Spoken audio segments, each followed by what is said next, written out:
before I start my talk, I have to acknowledge I have actually colour coordinated to the backdrop, completely unintentionally. Okay, so I was asked to talk about how to consciously manage conflict, and recognising that there was a question from the rear of the room, just as that last talk finished about how to select tenants, it really flows nicely into this whole thing. I just want to ask a couple of questions. I'm going to do the whole hand raise thing. Who actually manages their own properties in the room? Just give me a sort of a show of hands. Okay, so a few. So of those of you who don't manage your own properties, are the rest of you using agents? Hands up. So a couple. So there's people in here who are doing neither. Okay. And then another sort of round robin question, just so I get a feel of the room. Who is confident about walking towards a conflict situation? Hand up. So again, not many. Okay, I know, woo-hoo, maybe. Okay, so what we're going to talk about this afternoon for the next 15 minutes, and I'm happy to take questions after, is basically how to consciously manage conflict, because we have to. And one of the things I will say is that when we are conscious about anything, we have to be aware of our own behaviours and tendencies and patterns that we operate linked into a scenario and into a situation. Because some of you will have heard that we're 95% habit. And when we're 95% habit, what's our natural reaction to the situation that is in front of us? So if we're consciously managing conflict, we have to be aware of who we are to start with. A key message on this is that you may not always resolve conflict, but you will absolutely have to manage it. So just bear that in mind, it's a key point. You may not always resolve it, but you're going to have to manage it. And knowing how to and actually doing it are two different things.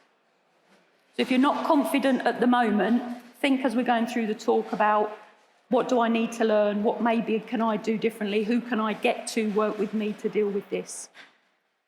And what you'll see on the slides, there's a QR code. If anybody wants to contact me afterwards, scan that, it'll direct you straight to LinkedIn, and then you can send me any messages, any questions that you may have after the event. So first things first, there's another key message in this as well. Conflict is inevitable. Conflict will happen. You cannot live your life without conflict. It will come at you in one guise or another. I'm smiling as I'm saying this because I've tried to avoid it for a long time when I was a lot younger. It just comes at you from one guise or another. So learning how to use it, how to work with it, how to manage it will really, truly benefit you in every relationship you're in. Why is it inevitable? It's inevitable because the longer amount of time, and I know we're talking about HMOs, and this is exactly the same for HMOs, we're at the HMO Awards. The amount of time you spend with someone is a direct correlation and relation to how much conflict you will experience with them. So the more time people spend together, the more likelihood there is to be conflict. And when we're running HMOs, and the speaker before was talking about how to get a good tenant, there was another speaker earlier about, I know someone has spoken at this conference about how to recruit your tenants. That's my word for it, you recruit your tenants. When we're combining, when we're collating an HMO, we are bringing different cultures together in one home. And every one of us individually all has our own different culture that we try and blend into a home where there's no conflict. It's just not going to happen. I can tell you some great stories about it. And then, of course, what we're doing, so that they're ensconced, they don't know each other, they're ensconced in a property. Clearly, they've got their own spaces, but they've got shared space, whatever that might look like. Could be a kitchen, could be not, could be, the TV room or whatever it is that you provide them with. But they don't know each other, so all those cultures are coming in together. With those cultures come different standards. And when you've got different standards coming into a house, it can create conflict, because what somebody's standard's here, but somebody else's standard is there. There's going to be a clash. So expect there to be conflict. And quite often, and I've got a definition of conflict, which it'll come up on the slide in a minute, but quite often the clash happens and people don't even know why it happens. because they're not self-aware enough to know that there's a complete difference. And if any of you ever have a tenant that has OCD, they're great in some respects because they keep things sparkling clean.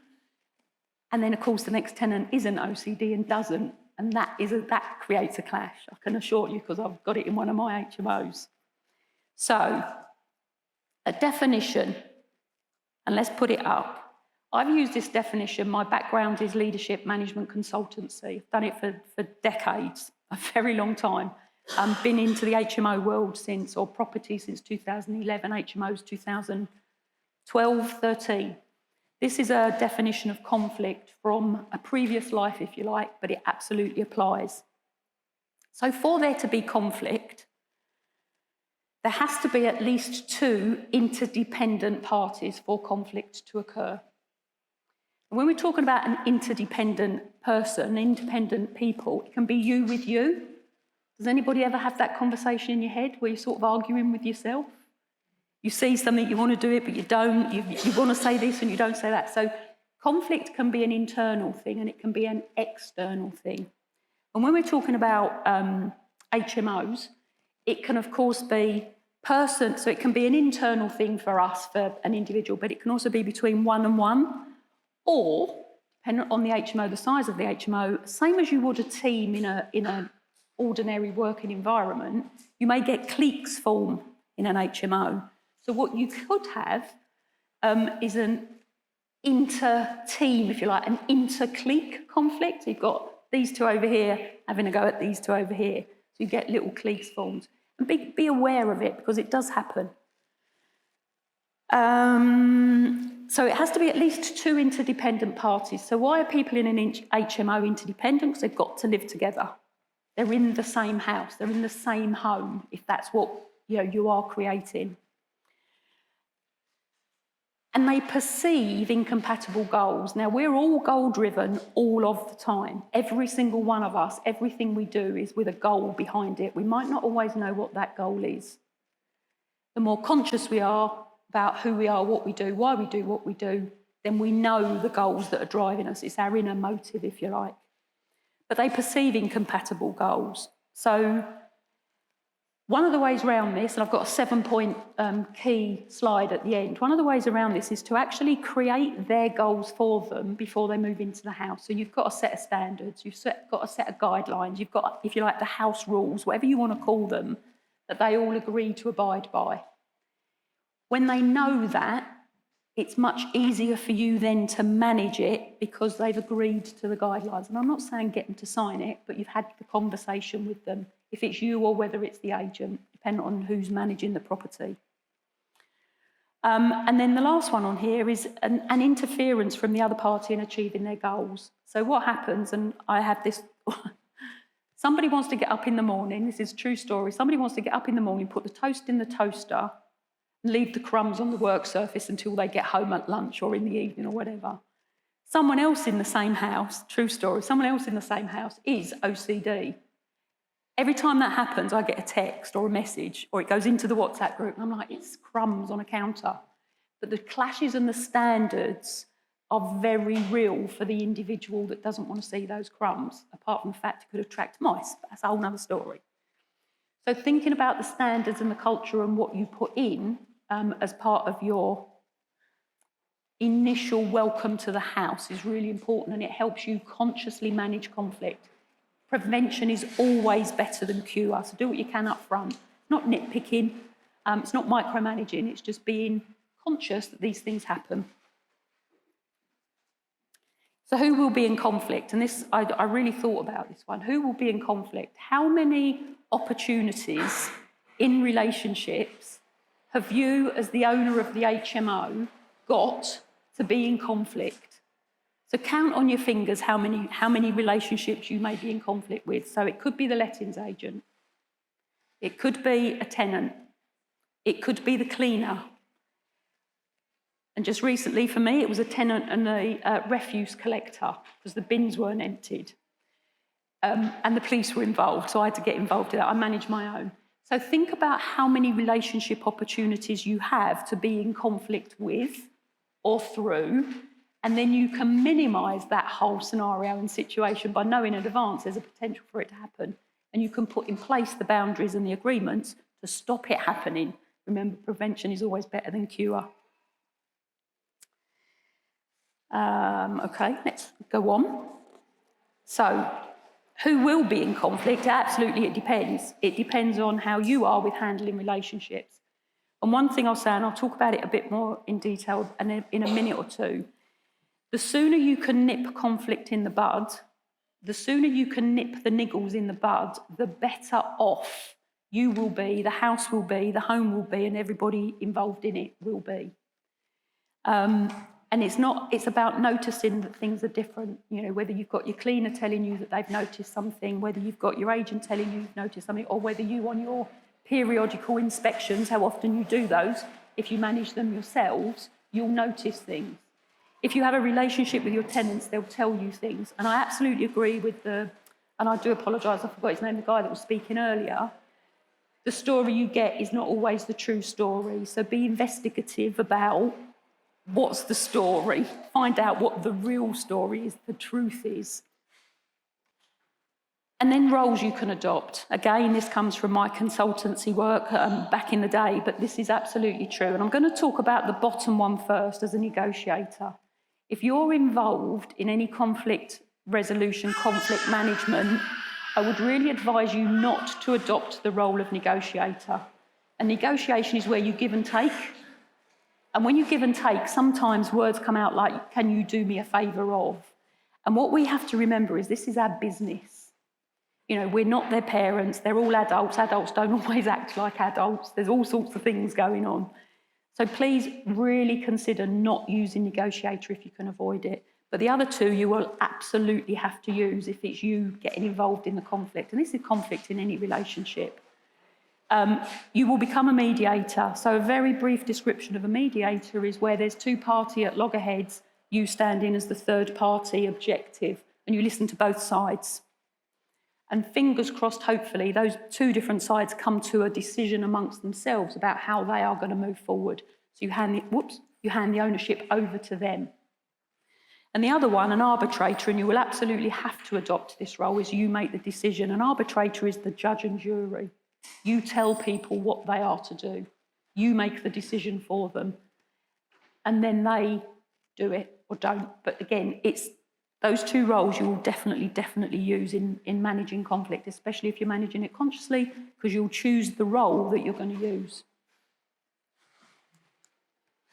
And then 7 steps to conscious conflict. I mean, you can read those up on the screen, but again, I'll just talk through them.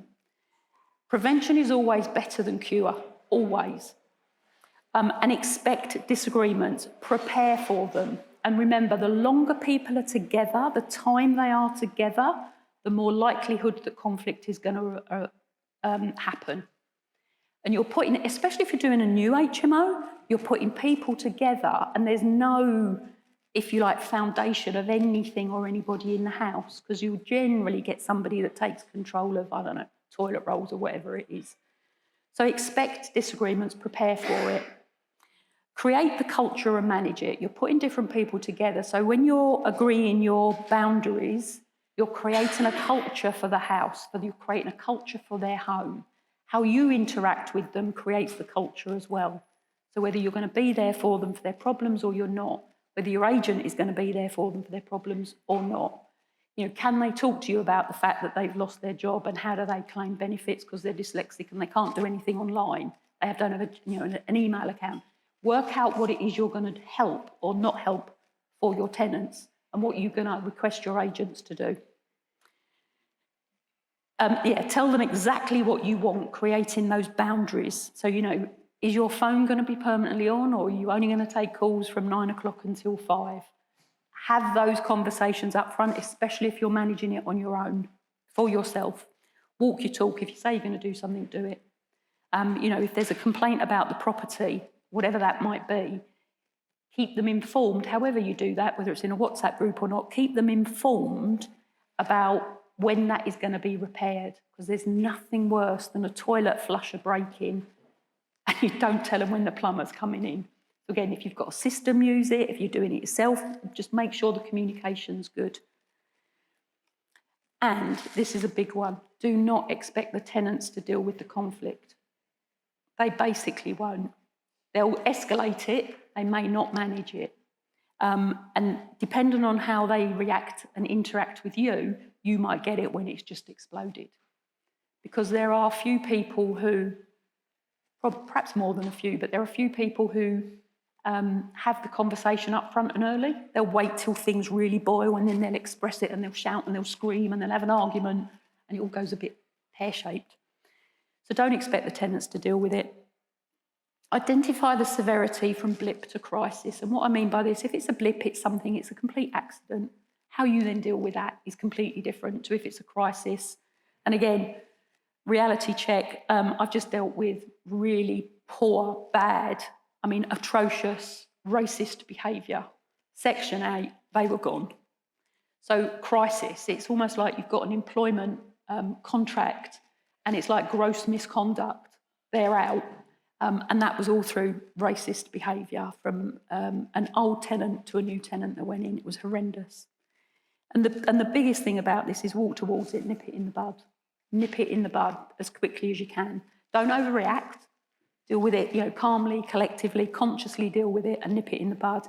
And that little tornado there, the psychological piece of information, when conflict first happens, most people who are reasonable will be able to look at the problem, look at themselves, and consider the other party. So you've got win-win when you're at that stage.